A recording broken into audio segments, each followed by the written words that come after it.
Pretty tasty. That's pretty good.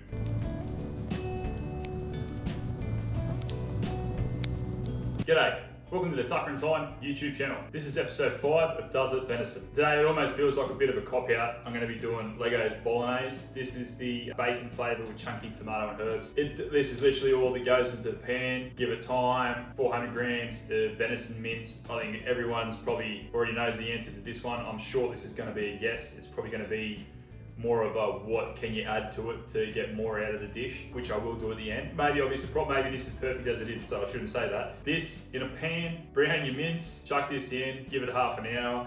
Doesn't actually give it time, but yeah, and I'm just going to be serving with this. We're just reviewing this. There's no pasta going with it. I'm going to cook it at a later date. This is really just reviewing the sauce and seeing does it venison. All right, we're going to get this pan hot, like always. Bit of olive oil, and then our venison. Whoa, Jesus, don't do that.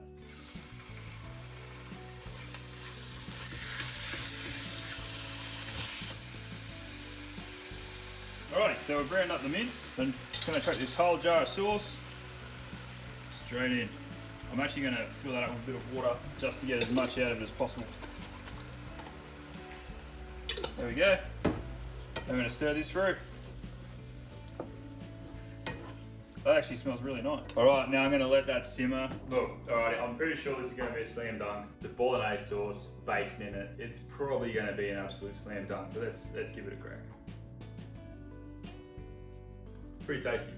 That's pretty good. Yeah, shit. If you wanted to be really picky, you could probably, that's pretty good. I like that, that's pretty good. For me, if you wanted to make that a bigger meal, what you could do is, it's already got onion in the sauce base, but you could add more onion to it. You could add celery, carrot to it, get a bit of, what's it called, a sofrito? Is that what that's called? Add your venison mince to that. For me personally, I love a strong garlic flavour through my Bolognese. So look, you could chuck in a couple cloves of garlic, chop them up and chuck them in.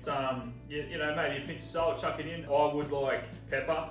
I think pepper, a lot more pepper in that, but I'm a big fan of pepper, so that could just be personal preference. But look, it's Bolognese. You could do endless stuff with it, I guess. You could chuck a cup of red wine in there as you're going, more water, a bit of tomato paste if you wanted to really, if you're adding all those vegetables in it, I probably would add tomato paste with a bit of water just so you can get more of a rich tomatoey flavour through it instead of diluting down the Bolognese sauce, because it is just one jar. But all in all, that's this venison. Yeah, bloody hell, did. Yeah, Bolognese is one of my favourite dishes to cook up with venison. I've been doing it for about, not that particular jar, but Bolognese is a genuine sauce. It's in a heavy rotation in my meal prep. Yeah, so I was pretty sure that was going to hit it out of the park. If you cook that up for the kids, they'd be very happy. 20 minutes and you got a very nice tasting Bolognese sauce. So yeah, it does it venison, 100%, very good. Cheers guys, thanks for watching. I really do appreciate it. Please like and subscribe. And it's episode 5. There's still 3 more to go. So stay tuned. Cheers. Thanks guys.